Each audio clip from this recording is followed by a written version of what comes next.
જય વિશ્રીમાં જય માતાજી। તો મિત્રો આજે આપણે વિશ્રી માતાજીની વાત કરવાની છે, જે 17 પ્રકારના રોગ આપણને મટાડે છે।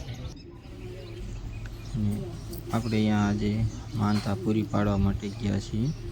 મારા મમ્મીની માનતા હતી, એમને રાગે આવી ગયો એટલે આપણે માનતા ઉતારવા ગયા હતા।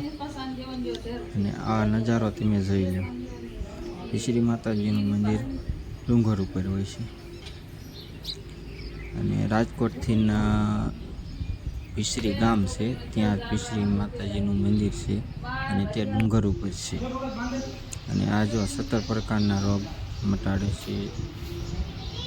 આંખનો દુખાવો હોય, કાન, માથું, પગ, કમર, વા, પથરી, ખરજવું, અરસ, મસા જેવા 17 પ્રકારના રોગ મટાડે છે।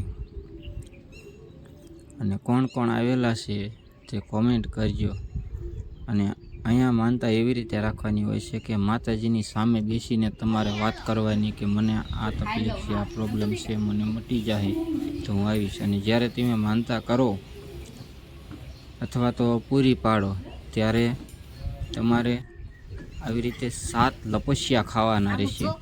માનતા કરો ને તોય 7 લપસ્યા ખાવાના, અને જ્યારે પૂરી પાડવા આવો માનતા ત્યારે પણ 7 લપસ્યા ખાવાના। અને ત્યારે પણ માતાજીને કહેવાનું કે મને આ તકલીફ હતી, મને રાગે આવી ગઈ છે, હું મારી માનતા પૂરી પાડવા આવ્યા છીએ અને તમે સ્વીકારી લેજો। અને પછી કોઈને હરખેથી લપસ્યા ખાવા હોય તો 1 લપસ્યું ખાઈ શકે છે, નાળિયેર અહીંયા વધેરી શકે છે। અને અમે પછી દર્શન કરીને ત્યાં બાજુમાં દુકાન છે, એક કાકા છે જે સેવા કરે છે અહીંયા મંદિરમાં, શા કાઠિયાની પ્રસાદી હતી એ લીધી।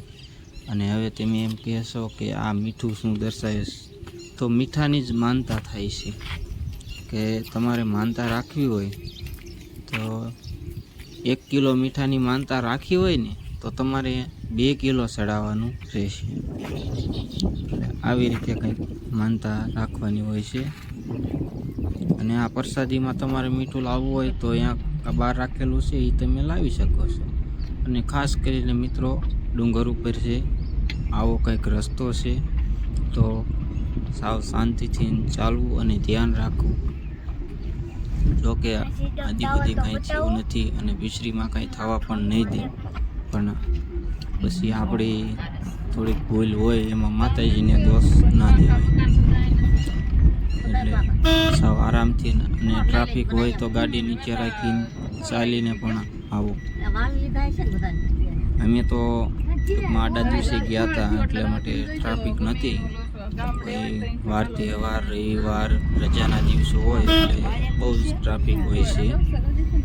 અને જે હું તમને નીચે જઈને માતાજીનું મંદિર બતાવું કેટલા ડુંગર ઉપર છે માતાજી। કોમેન્ટમાં કરી દીજો જય વિશ્રીમાં જય માતાજી। નીચેથી ડુંગર ઉપર આવી રીતે મંદિર દેખાય છે। તો મિત્રો વિડીયોમાં કાંઈ ભૂલ થઈ હોય બોલવામાં તો માફ કરજો। જય માતાજી।